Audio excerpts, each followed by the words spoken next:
ஐயனே உமது திருவடிகளுக்கே ஆயிரம் தரம் தோற்றம்.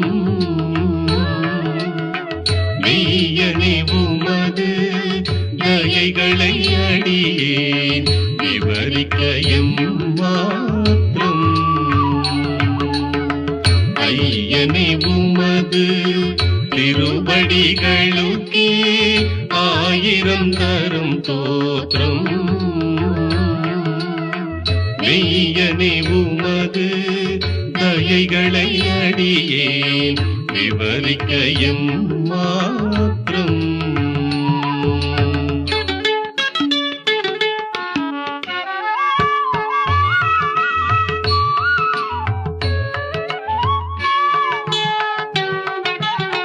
கண்விழி போலே அடியனை காத்த கர்த்தனே நமஸ்காரம்.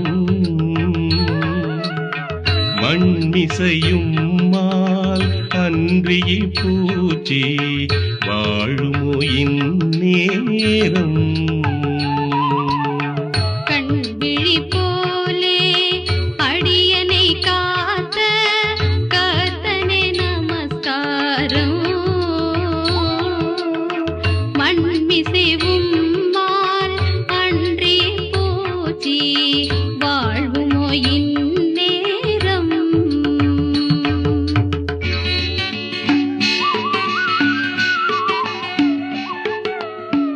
உடல் உயிர் உம்மால் ஒரு குறைவின்றி உயிர தம்பரனே. திடமுடன் உமக்கே ஒப்புவிப்பேன் என்னை செப்பரும் அருள் கரணி. உடல் உயிர் உம்மால் ஒரு குறைவின்றி உய்கிறதம் பரனே. திடமுடன் உமக்கே ஒப்புவிப்பேன் என்னை செப்பரும் அருள் கரணே.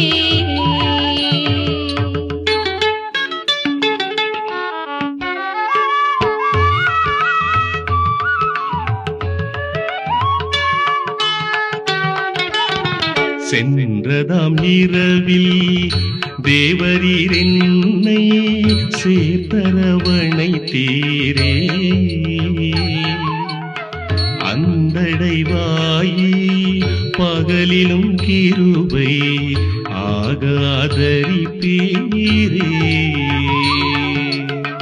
சென்றதாம் இரவில் தேவரீர் என்னை சேர்த்தரவணை தீரே. அந்தடைவாகி பகலிலும் கிருபை ஆகவதரிப்பீரே.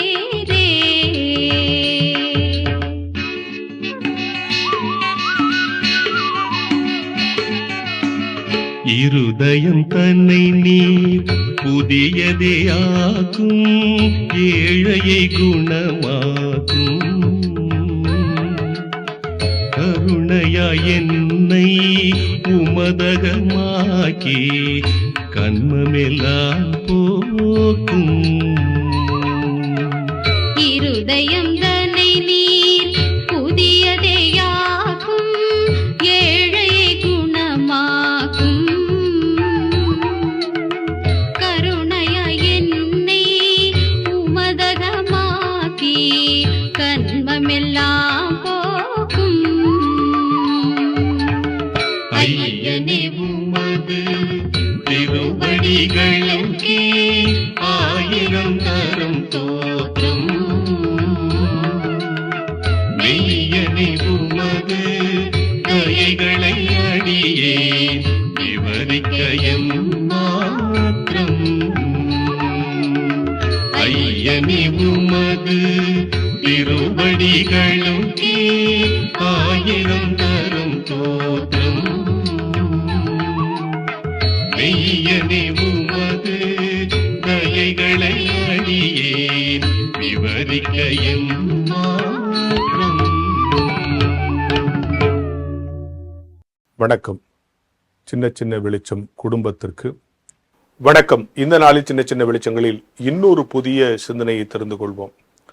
சமீபத்தில் ஒரு நண்பர் என்கிட்ட சொன்னார், பல இடங்களில் மோட்டிவேஷனல் டாக், தன்னம்பிக்கை உரை நிகழ்த்துறாங்க, நீங்கள் கூட போய் நிகழ்த்துறீங்க.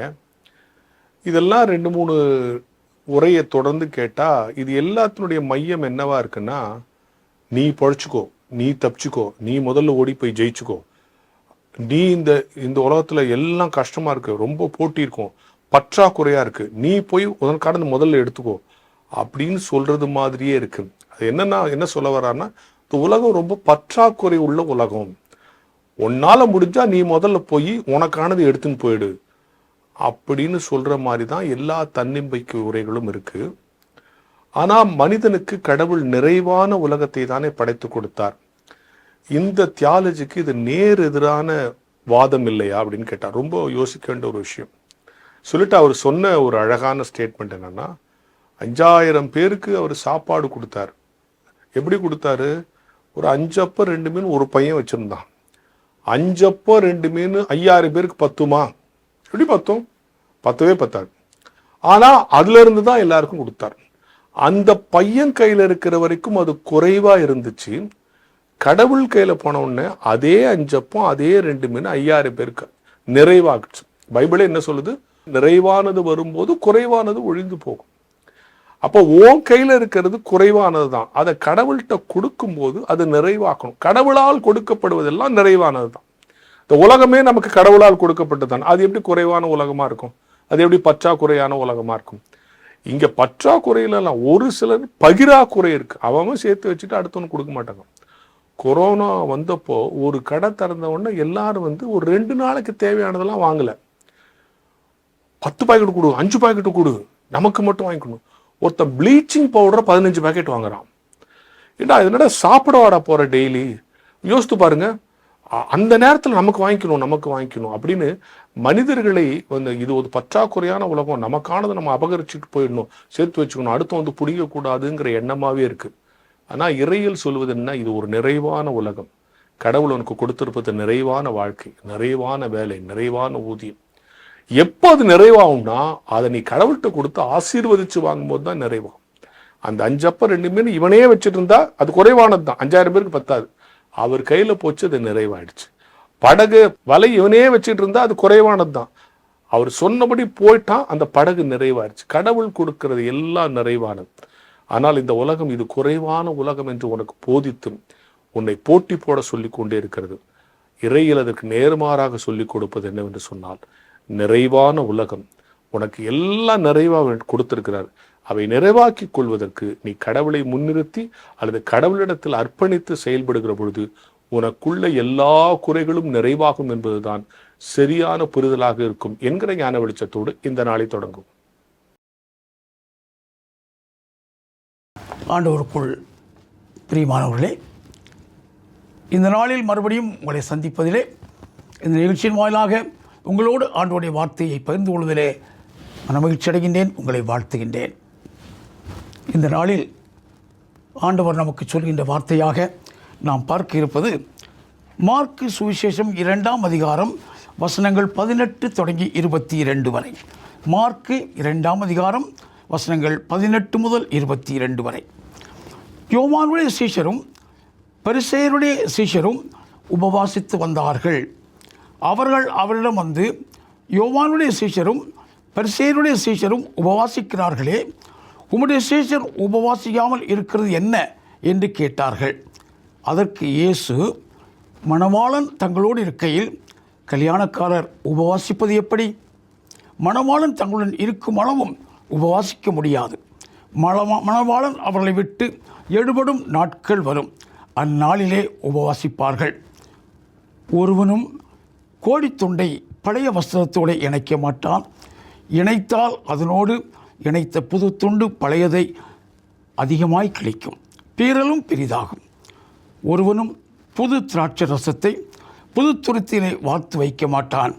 வார்த்து வைத்தால் ரசம் துருத்திகளை கிழித்து போடும், ரசமும் துருத்திகளும் கெட்டுப்போகும். புது ரசத்தை புது துருத்திலே வார்த்து வைப்பார்கள் என்றார். ஆண்டவருக்குள் அன்பானவர்களே,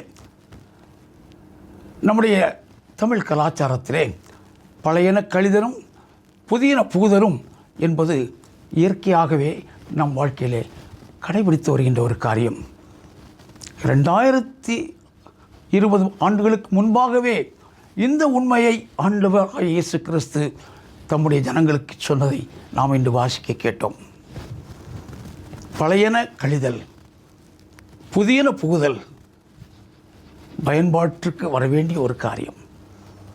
இந்த நாட்களிலே விசேஷமாக வருகின்ற தவச நாட்களை எதிர்நோக்கி இருக்கின்ற நமக்கு ஆண்டவர் நமக்கு காண்பிக்கின்ற வெளிச்சம் என்று இதை வைத்துக் கொள்ளலாம். இந்த வாசித்த வேத பகுதியை பார்ப்போமானால், மார்க் 2ஆம் அதிகாரத்திலே அவனுடைய ஊழியத்தின் தொடக்க காலத்தை பற்றி பேசப்பட்டு வருகிறது. ஆண்டவர் யோவான் ஞானஸ்நானம் பெற்றார். அதன் பிறகு நாம் பார்க்கின்ற காட்சிகள், சீமோன் அந்திரேயாவை அழைத்தார், அசுத்த ஆவி பிடித்த ஒரு மனிதனை குணமாக்கினார். மாத்திரமல்ல, அவர் சென்ற இடங்களிலெல்லாம் அதிகாரம் உடையவராய் போதித்து வந்தார். சீமோனின் வீட்டிற்கு சென்றார். அவருடைய மாமி சுகமில்லாமல் இருந்தபோது குணமாக்கினார். இவரை பார்த்து அவரை பாராட்ட வந்த பிசாசுகளை கண்டித்தார். பேசப்படவில்லை, உங்கள் சர்டிஃபிகேட் எனக்கு தேவையில்லை என்று சொல்லி அனுப்பினார். இதையெல்லாம் பார்த்து கொண்டிருந்த வேதபாரகர்களும் யோவானின் சீஷர்களும் அவரிடம் வந்து கேட்கிறார்கள், நீர் செய்ததெல்லாம் பார்ப்பதற்கு எங்களுக்கு ஆச்சரியமாக இருக்கின்றது. உண்மையிலேயே நீர் கடவுளால் அனுப்பப்பட்டவர் தான், அது சந்தேகமே இல்லை. ஆனால் யோவானின் சீடர்களும் பரிசேயர்களும் அவருடைய சீஷர்களும் உபவாசிக்கின்றார்களே, அவர்கள் உபவாசிக்கும் போது உம்முடைய சீஷர்கள் உபவாசிக்கவில்லையே, அது ஏன் என்று கேட்கிறார்கள். அப்பொழுதுதான் ஆண்டவர் சொல்லுகின்றார்,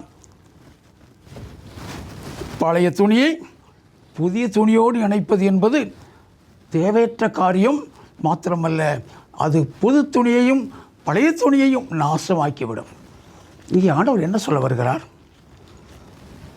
விசுவாச வாழ்க்கையிலே ஆண்டவர் இந்த உலகிலே பிறந்த நாட்கள் வரலாற்று இரண்டாக பிரித்தது.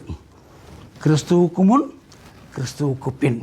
அதாவது கடவுளுடைய வாக்குத்தத்தம், ஏதேனில் கொடுக்கப்பட்ட வாக்குத்தத்தம் நிறைவேறுவதற்கு காத்திருந்தார்கள். அது கிறிஸ்துவின் பிறப்பினால் நிறைவேறிவிட்டது. இப்பொழுது நியாயப்பிரமாணம் அல்ல, கடவுளின் கிருபை நம்மை ஆளுகிறது. எனவே பழைய துணியாகிய நியாயப்பிரமாணத்தை, கட்டளைகளை நாம் பிடித்து கொண்டிருக்க வேண்டிய அவசியமில்லை. இப்பொழுதும் உபவாச நாட்களை தொடங்குவதற்கு முன்பாக இந்த சத்தியத்தை மறந்துவிட வேண்டாம். கிறிஸ்துவில் நாம் இணைக்கப்பட்டோம். எனவே இந்த உலகத்தின் காரியங்களை குறித்து நாம் பயப்படவோ துக்கிக்க வேண்டிய அவசியமோ நம்மை ஒடுக்க வேண்டிய அவசியமோ இல்லை. மனமகிழ்ச்சியோடு சந்தோஷத்தோடு அந்த நாட்களை எதிர்கொள்வோம். பழைய துணியை புது துணியோடு இணைக்க வேண்டாம். பழைய துருத்தில் ஊற்றி வைப்பதற்கு பதிலாக புதிய துருத்தியினால் ஊற்ற வேண்டும் ரசத்தை. இந்த புது ரசத்தை பழைய துருத்திலே ஊற்றினால் என்னாகும்? அந்த ஃபெர்மெண்டேஷன் சொல்ல காரியம் அதை கிழித்துவிடும். அது பொங்கி நிரம்பும் போது அந்த துருத்தி கிழிந்துவிடும். எனவே நம்முடைய வாழ்க்கையிலும் இது உணர வேண்டிய சத்தியம். இந்த சத்தியத்தில் நம்மை பரிசுத்த ஆவியானவர் வழிநடத்துவாராக. ஆமென். ஜெபிப்போமா? அன்பின் பரலோக பிதாவே, இந்த உலகிலே நாங்கள் பாவத்திற்கு அடிமைப்பட்டவர்களாக இருந்தோம். ஆனால் நீர் இந்த உலகில் வந்து பாவ நிவாரண பலி செலுத்தபடியினால் நாங்கள் விடுதலை ஆகிவிட்டோம். அந்த சத்தியத்தில் வாழ எங்களை வழிநடத்தும். இயேசுவின் நாமத்தில் வேண்டுகிறோம் நல்ல பிதாவே. ஆமென். நம்முடைய ஆண்டவராகிய இயேசு கிறிஸ்துவின் கிருபையும் பிதாவாகிய கடவுளின் அன்பும் பரிசுத்த ஆவியின் அந்யோன்ய ஐக்கியமும் வழிநடத்துதலும் பாதுகாவலும் உங்கள் அனைவரோடும் இருப்பதாக. ஆமென். வான்மலரின் புதிய முகவரி: கிறிஸ்டியன் மீடியா சென்டர், 105 பாந்தியன் சாலை, 2வது தளம், மியூசியம் எதிரில், எக்மோர், சென்னை 6,00,008.